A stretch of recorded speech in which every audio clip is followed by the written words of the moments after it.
Hi, I'm Jed Morse, Chief Curator at the Nasher Sculpture Center, and this is Survey Antony Gormley. Antony Gormley is one of the most significant artists of our time. His work is primarily concerned with a single theme, the body in space and the space of the body. The sculptures span the chronology of Antony Gormley's career, from early experimental works from the beginning of the 1980s to works that were made earlier this year.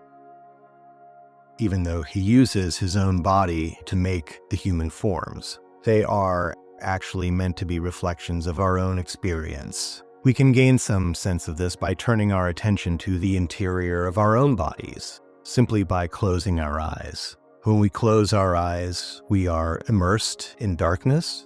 We can sense or feel the space that our body occupies, and yet we also get the sense of expansive, almost infinite dark space. That is what these figures are attempting to convey, that innate human experience of being a body in the world. Downstairs at the Nasher Sculpture Center, we have a room filled with models for large-scale projects. The large-scale projects are a significant aspect of Gormley's practice. This is an aspect of his work that is pervasive, with over 60 permanently sited works around the world.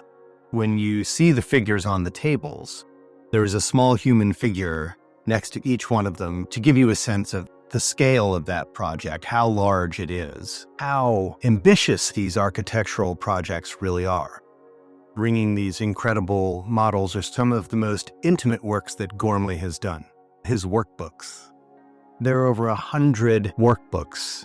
These are sketchbooks that he carries with him at all times to jot down notes and sketch ideas. This room gives you a sense of the extraordinary breadth of the artist's practice. Gormley has created a new public installation called Dallas Domains. These are open-form silhouettes comprised of welded steel bars. Because they're made out of stainless steel, they catch the sunlight and glimmer, reducing the figure to energy and light.